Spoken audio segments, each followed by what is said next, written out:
পুরো আমিটাই যেখানে বিরক্তিকর সেখানে বিয়ে করতে বাধ্য না করলেই তো পারতেন। কেন আমার জীবনটা ধ্বংস করতে উঠে পড়ে লেগেছেন আপনি? ফুল জানে উদ্যানের সম্মুখে এই সমস্ত কথা বলাটা দুঃসাহসের মধ্যে পড়ে, তবুও মনের মাঝে কথাগুলো খচখচ করছে। শত বারণ করার পরেও মনটা মাঝে মাঝে সাহসী হয়ে উঠতে চায়। এটাই ফার্স্ট আর এটাই লাস্ট। তোকে আমি বিয়ে করেছি এই বাক্যটা দ্বিতীয়বার উচ্চারণ করবি না, ক্লিয়ার? উদ্যানের কথায় ফুল এবার সরাসরি উদ্যানের চোখের দিকে তাকালো। যে বাক্যটা শুনতেও খারাপ লাগে সেই বাক্যটা কেন বাস্তবায়িত করলেন? কারণ আমি জানি বাক্যটা শুনতে আমার যতটা না খারাপ লাগে তার চেয়ে শতগুণ বেশি তোর খারাপ লাগে। আর তোর এই খারাপ লাগাটা আমাকে সন্তুষ্ট করে। তোর চোখে আমি আবেশের জন্য ভালো লাগা দেখেছিলাম। আবেশ থাকলে আমার সৃষ্টি করা ক্ষতের উপর মলম লাগিয়ে দেবে, তোকে দিয়ে আমার কষ্টগুলো ভাগাভাগি করে নেবে, তোকে বিয়ে করার মাধ্যমে তোর উপর সর্বোচ্চ অধিকার পাবে। তারপর সে অধিকারের জেরে আমার থেকে তোকে প্রোটেক্ট করবে। এসব আমার অসন্তুষ্টির কারণ। আবেশের জন্য আমি পুরোপুরি স্যাটিসফাই হতে পারছিলাম না, তাই ব্যাপারটা রীতি ঘটানো জরুরি ছিল।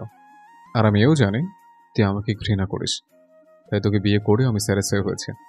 কথাগুলো শুনেই ফুলের কণ্ঠরোধ হয়ে এলো, কান্নাগুলো গলার ভেতর দলা পাকিয়ে গেল, চোখ জোড়া নোনা জলে ভরে উঠল। আমাকে কষ্ট দিয়ে যখন আপনি এতটাই স্যাটিসফাই হন তাহলে তখন আমাকে একেবারে মেরে ফেলেননি কেন? এভাবে যন্ত্রণা না দিয়ে একেবারে না হয় মেরেই ফেলুন না আমায়। কিং সাইজ বেডের ওপর আয়েসি ভঙ্গিতে বসে ক্লাসে আবারও চুমুক দিল উদ্যান। কিছুক্ষণ পর তাচ্ছিল্যের সুরে বলল, সে গরিব কৃষকের গল্প পড়েছিস নিশ্চয়, যার কাছে একটা সোনার ডিম পাড়া হাঁস ছিল। কৃষকটি লোভের বশবর্তী হয়ে সবগুলো ডিম একেবারে পাওয়ার আসে হাঁসটার পেট ছিঁড়ে ফেলেছিল। তো তারপর কি হয়েছিল? সে কি সবগুলো ডিম একেবারে পেয়েছিল? পায়নি। তোকে মেরে ফেলে আমি হয়তো উচ্চ লেভেলের শান্তি পাবো, কিন্তু সেই শান্তিটা হবে স্বল্পস্থায়ী। তারপর তারপর আমি স্যাটিসফাই হব কিভাবে? কথাগুলো শুনেই ফুল ঠোঁট চেপে কেঁদে ওঠে। তার চোখে পানি দেখে উদ্যান ঘাড় কাত করে বলে উঠল, তোর অশ্রু সজল চোখজোর আমাকে বিশ্রীভাবে সন্তুষ্ট করে, আরও তীব্রভাবে কাঁদ। উদ্যানের বরফ গলা কণ্ঠস্বর ফুলের শরীরে কাঁপন ধরিয়ে দিল। উদ্যান তাকে কষ্ট দিয়ে এতটা আনন্দ পায় ভাবতেই বৃতৃষ্ণা লাগছে।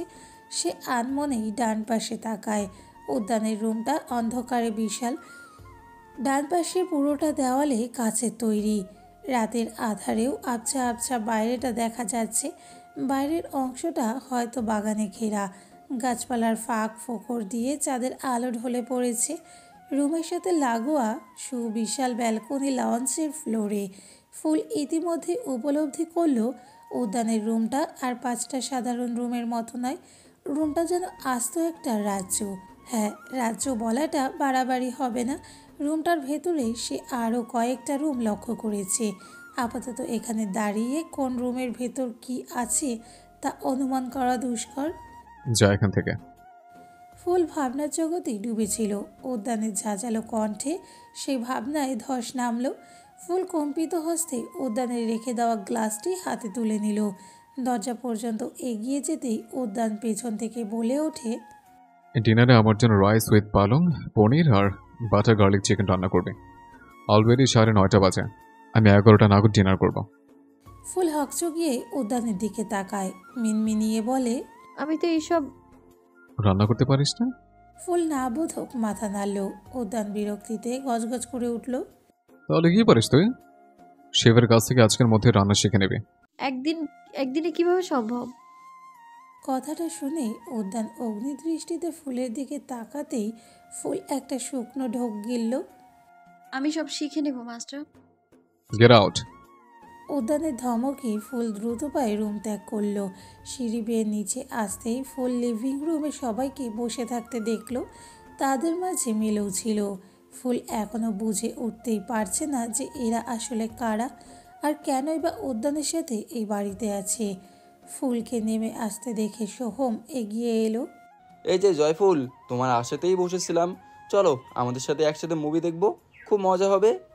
ফুল বিরক্তিসূচক শব্দ উচ্চারণ করে কড়া ভাষায় কিছু বলতে গিয়েও থেমে গেল। একে তো সোহমের সাথে উদ্যানের সম্পর্ক সম্পর্কে তার ধারণা নেই, তার উপর সোহম পুরুষ মানুষ। যেখানে এই বাড়িতে তার আপন বলতে কেউ নেই, সেখানে সোহমকে প্রথম দিনই কড়া কথা শুনিয়ে শত্রু বানিয়ে ফেলাটা ঠিক হবে না। ফুল, তুমি এখানে কি করছো? মেলোর প্রশ্নে ফুল তার দিকে তাকালো। মেলোর পরনে লেডিস শার্ট আর 3/4 প্যান্ট। লাইটের সাদা আলোয় মেলোকে অতিরিক্ত ফর্সা দেখাচ্ছে, একদম ভূতের মতো। আজগুবি চিন্তাগুলো সাইডে সরিয়ে ফুল বলল, জি আপু, আপনাদের দেহে আমায় জোর করে তুলে এনেছে। ফুলের উক্ত কথাটি শুনে উপস্থিত সবাই চমকে গেল। লুহান বসা থেকে উঠে ফুলের দিকে এগিয়ে এলো। জোর করে এনেছে মানে? তোমার সাথে তেহুর সম্পর্ক আছে? আর থাকলেই বা তোমাকে জোর করে তুলে আনবে কেন? ফুল আরও কিছু বলতে যাবে, তার আগেই উদ্যানের কণ্ঠে ভেসে আসে, হাই মেয়ে, ওখানে দাঁড়িয়ে দাঁড়িয়ে সময় নষ্ট করছিস কেন? ডিনার রেডি কর গিয়ে। উদ্যানের কণ্ঠ অনুসরণ করে সবাই দোতলার দিকে তাকায়। ফুল উদ্যানকে দেখে একছুটে কিচেনের দিকে চলে যায়। উদ্যান স্বাভাবিক গতিতে সিঁড়ি ডিঙিয়ে নিচে এসে দাঁড়াতেই অনি প্রশ্ন ছুড়ল, হচ্ছেটা কি? মেয়েটাকে? মেলোর কথা শুনে বুঝতে পারলাম তোর আর মেয়েটার মধ্যে অনেক সম্পর্ক আছে। কি সেই সম্পর্ক? উদ্যান দায়সারাভাবে সোফায় গা এলিয়ে দিল। সম্পর্ক নয়, অসম্পর্ক। ওর সাথে আমার অসম্পর্ক আছে, আর সে অসম্পর্কের নাম শত্রুতা। আমি ওর শত্রু, আর ও আমার হাতের পুতুল। মেলোপাতে সবাই বেবকুবের মতো উদ্যানের দিকে তাকিয়ে আছে। এসব কি কমপ্লিকেটেড কথাবার্তা? লুহানের কথার পিঠে মেলো কিছু বলতেই যাবে, তার আগেই সোহম বলে উঠল, আরে মজা করছে। আসলে ও মেয়েটাকে আমার জন্য এনেছে, তাই না রে? অনি চোখ বড় বড় করে সোহমের দিকে তাকাতেই সোহম লাজুক হেসে বলল, তোদের মনে নেই সেদিন আমি তেহুকে বলেছিলাম আমার জন্য একটা মেয়ে এনে দিতে? ও তো সেই জন্য এই পিসফুলকে এনেছে। সোহমের কথা শুনে অনিলা আর অনি মিটিমিটি হাসলেও মেলো গম্ভীর কণ্ঠে বলে ওঠে, তুই তোর ফুফাতো বোনকে এখানে কেন এনেছিস তে? মেলোর প্রশ্নে বিস্ময়ে সবার মুখ হা হয়ে যায়। লুহান বিড়বিড় করে বলে ওঠে, ফুপাতো বোন? মেয়েটা তোর ফুপাতো বোন হয়?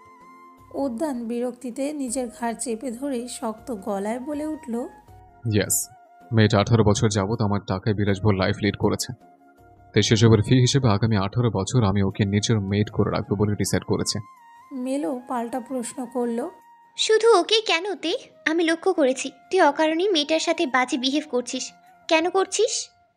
বিকজ ওর সাথে আমার পার্সোনাল শত্রুতা আছে। লুহান আরও কিছু প্রশ্ন করতে চাইলে উদ্যান বলে ওঠে, দ্যাটস ইট। আর একটা প্রশ্নের অ্যান্সারও দেব না।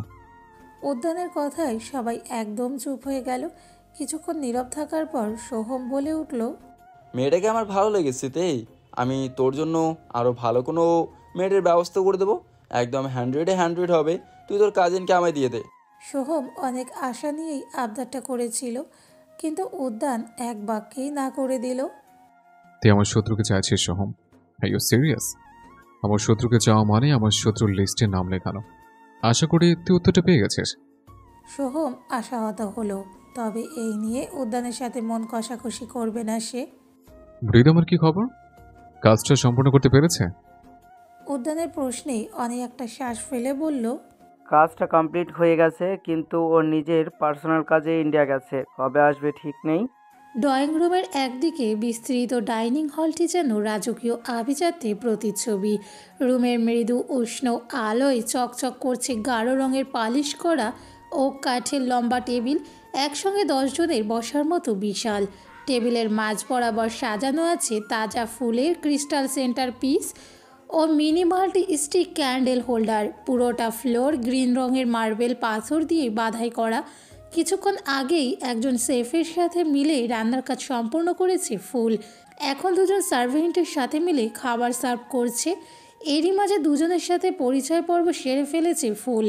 দুজনের মধ্যে একজন রুমা, আরেকজন নাদিয়া। তারা বাংলাদেশি, চাকরি সূত্রে মেক্সিকোতে গিয়েছিল। বয়স আনুমানিক 24-25 হবে। গত 1 মাস যাবৎ উদ্যানের সাথে তারাও বাংলাদেশেই অবস্থান করছে। কাজের চাপে এর থেকে বেশি কিছু জানতে সক্ষম হয়নি ফুল।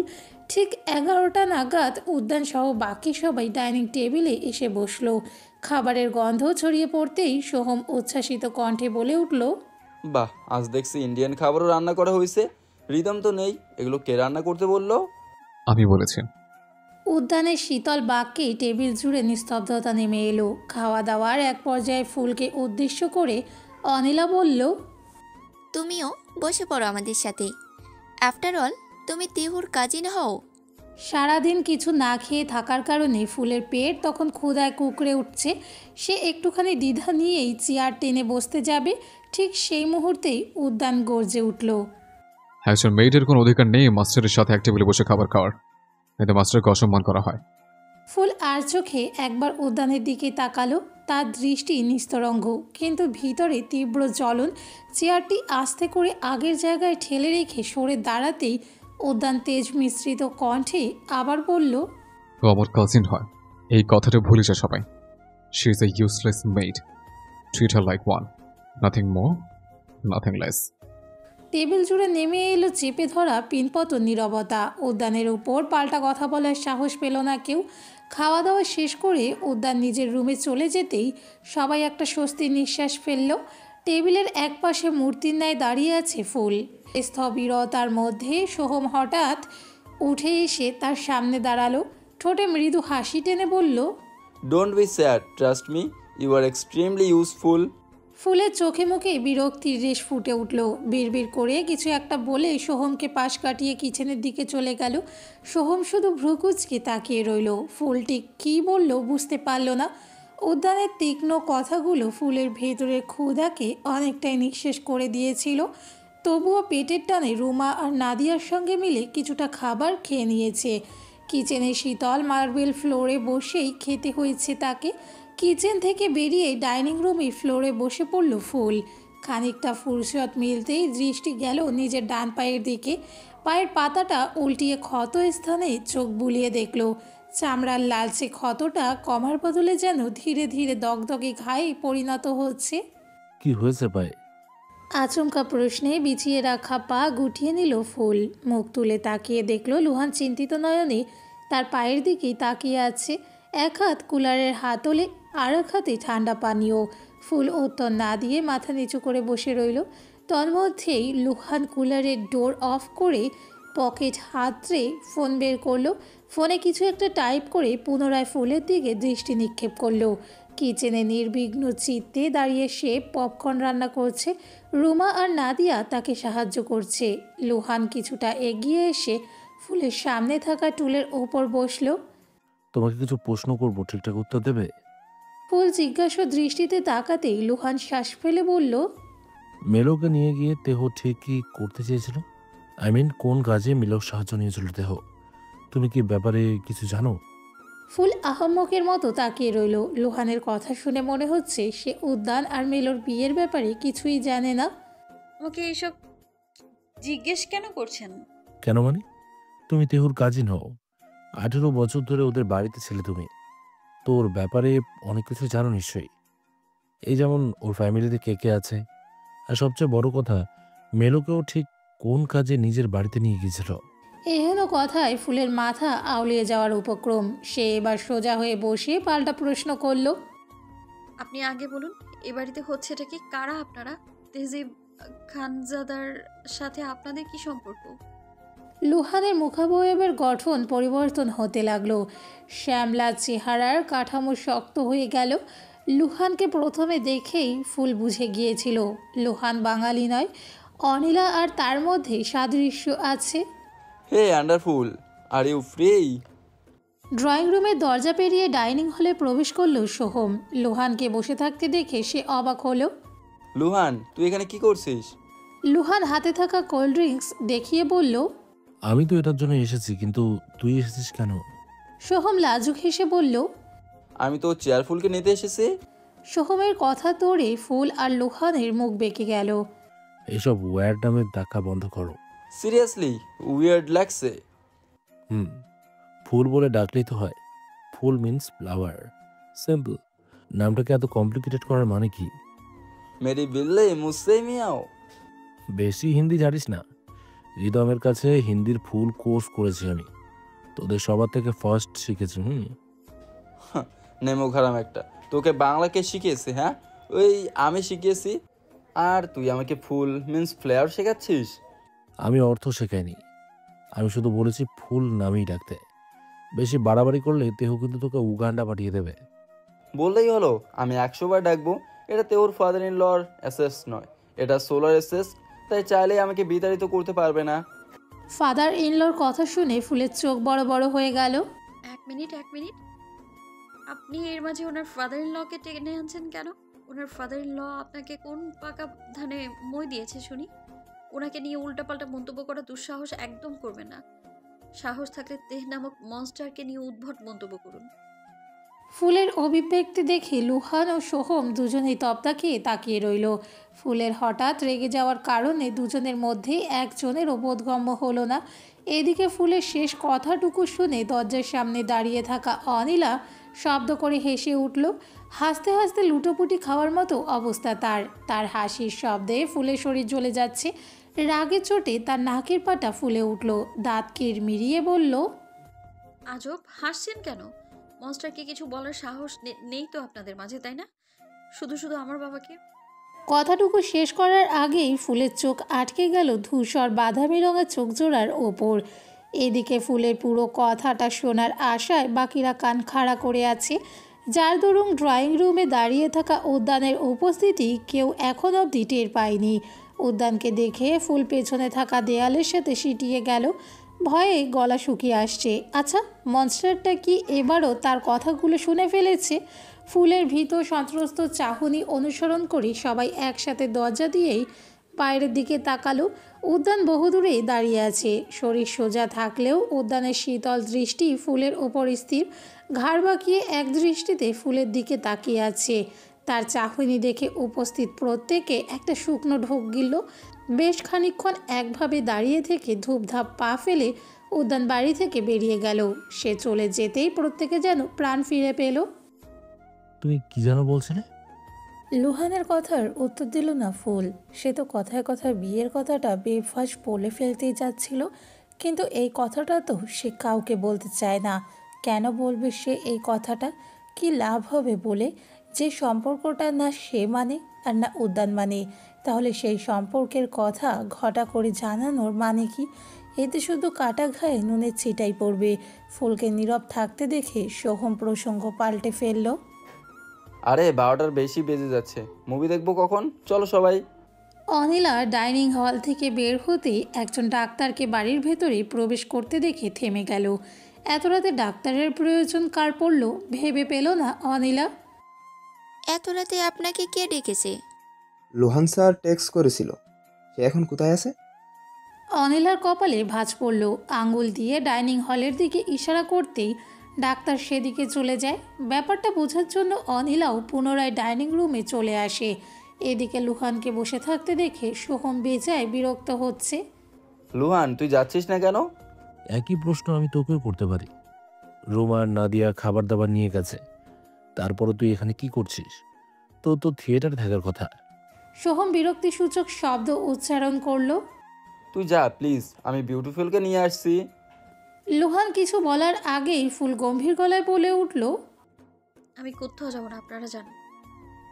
এরই মাঝে অনিলা ডাক্তারকে নিয়ে এলো। ডাক্তারকে দেখে রোহানের মনে পড়ল ফুলের পায়ের আঘাতের কথা। সে এবার ফুলের দিকে তাকিয়ে বলল, ফুল, ডাক্তার এসেছে, তোমার পায়ের ক্ষতটা তাকে দেখাও। কি হয়েছে ওর পায়ে? অনিলা ও সোহম একসাথে প্রশ্ন করলো। ডাক্তার ফুলের সামনে বসতেই ফুল পায়ের পাতা উল্টো করে দেখালো। কাজ ঢুকেছিল। ডাক্তারের প্রশ্নের উত্তরে ফুল মাথা নেড়ে হ্যাঁ বলল। ডাক্তার এবার নিজের সরঞ্জাম বের করে ক্ষত স্থান পরিষ্কার করে ব্যান্ডেজ করে দিলেন। আপনি 5 বছরের মধ্যে টিটেনাস ইঞ্জেকশন নিয়েছেন। ফুল কিছুক্ষণ ভাবলো, তারপর নাবোধক মাথা নাড়ালো। ডাক্তার এবার একটা ইঞ্জেকশন বের করলেন। ইঞ্জেকশন দেখে ফুল ঘাবড়ে গেল। এটা না দিলেই নয়। ডাক্তার গম্ভীর গলায় বললেন, সংক্রমণের ঝুঁকি এড়াতে এটা নিতেই হবে। লুহান বুঝতে পারল ফুল ইঞ্জেকশন দেখে ভয় পাচ্ছে। সে অনিলাকে ডেকে বলল, অনিলা, তুমি ফুলকে স্টেবল থাকতে হেল্প করো। অনিলা মাথা নেড়ে ফুলের পাশে এসে বসলো। তারপর আলতো হাতে ফুলের চোখ জোড়া ঢেকে ফেললো। এই ফাঁকে ডাক্তার ইঞ্জেকশন পুশ করে দিলেন। ভয় আর ব্যথার সংমিশ্রণে ফুলের বন্ধ নেত্রপল্লব থেকে 2 ফোঁটা পানি গড়িয়ে পড়ল। সোহমের জোড়াজড়িতে ফুলকে বাধ্য হয়েই তাদের সাথে বসে মুভি দেখতে হচ্ছে। তার অবশ্য মুভির দিকে একটুও খেয়াল নেই। সে অবাক চোখে আশেপাশে তাকিয়ে দেখছে। দোতলায় যে এরকম একটা হোম থিয়েটার থাকতে পারে এটা ছিল কল্পনাতীত 10 সিটের ব্যক্তিগত সিনেমা হল, সাউন্ড প্রুফ দেওয়াল ও 4K প্রজেক্টর সহ। আসার সময় ফুল লক্ষ্য করেছে অন্য প্রান্তে একটি গেমিং রুম আছে, যেটা পুল টেবিল, আর্কেড মেশিন আর হাই এন্ড গেমিং কনসোল দিয়ে সাজানো গোছানো। এই সোলফুল, প্লিজ থিয়েটারের দিকে মনোযোগ দাও, ক্লাইম্যাক্স মিস করে ফেলবে কিন্তু। ফুলের পাশের সিটে অনিলা বসেছে, তারপর অনি বসেছে, সোহম বসেছে ফুলের পেছনের সিটে, তার এক পাশে বসেছে লুহান, আরেক পাশে বসেছে মেলো। ফুল থিয়েটারের দিকে তাকিয়ে বুঝতে পারল স্ক্রিনে একটা হলিউড মুভি চলছে। মুভিটা সম্ভবত অ্যাকশন জনরার। সত্যি বলতে এই জনরার মুভিতে ফুলের কোনো আকর্ষণ নেই। সে তো পছন্দ করে বলিউড রোমান্টিক জনরার মুভি। যদিও সাকিব খানের বরবাদ মুভিটা তার বেশ লেগেছে। ইস, আরিয়ানের মতো কেউ যদি তার জন্য পাগল হতো, কি ভালো হতো। আবেশ তাকে ভালোবেসেছে ঠিকই, কিন্তু সেই ভালোবাসার কথাটা সে একদম শেষ মুহূর্তে এসে জানালো। একই সাথে বুঝতে পারলো এই জন্মে হয়তো আর কখনো ভালোবাসার স্বাদ অনুভব করার সৌভাগ্য হবে না তার। আচ্ছা, আবেশ কি তাকে ভুলে যাবে? ভাবনাটা মনের মাঝে উকি দিতেই চোখ জোড়া ছলছল করে উঠল। আবেশের কাছে চলে যাওয়ার তীব্র আকাঙ্ক্ষা জাগলো মন সায়রে। Why are you crying? অনিলার প্রশ্নে ফুল দু হাতে চোখ মুছে উঠে দাঁড়ালো। কোনো দিকে না তাকিয়ে এক ছুটে থিয়েটার থেকে বেরিয়ে গেল। সে এখানে থাকবে না, যে করেই হোক আবেশের কাছে চলে যাবে। ড্রয়িং রুমে একটা ল্যান্ডলাইনের ফোন দেখেছিল সে। উদ্যান এখন বাড়িতে নেই, সেই সুযোগে আবেশের সাথে যোগাযোগ করবে সে। আজ একদিনেই ফুল বুঝতে পেরেছে পুরোটা জীবন সে এমন জাহান্নামে কাটিয়ে দিতে পারবে না। খুঁড়িয়ে খুঁড়িয়ে ল্যান্ডলাইন ফোনের কাছে এলো ফুল। সে এটা ব্যবহার করতে অভ্যস্ত নয়, তবুও কয়েকবার চেষ্টা করার পর ফুল নিজের ফোনে কল দিতে সক্ষম হলো। নিজের ফোন নাম্বার ছাড়া আর কারো নম্বর মুখস্থ নেই তার।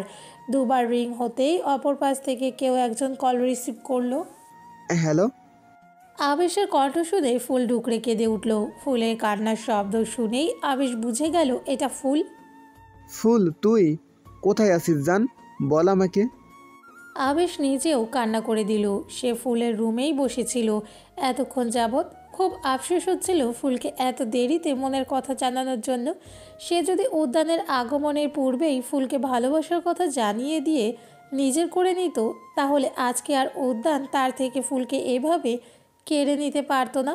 ফুল কান্নাজড়িত কণ্ঠে বলে উঠল, আবেশ ভাই, আমাকে এখান থেকে নিয়ে যাও। আমি আর সহ্য করতে পারছি না। আমাকে এই জাহান্নাম থেকে উদ্ধার করো।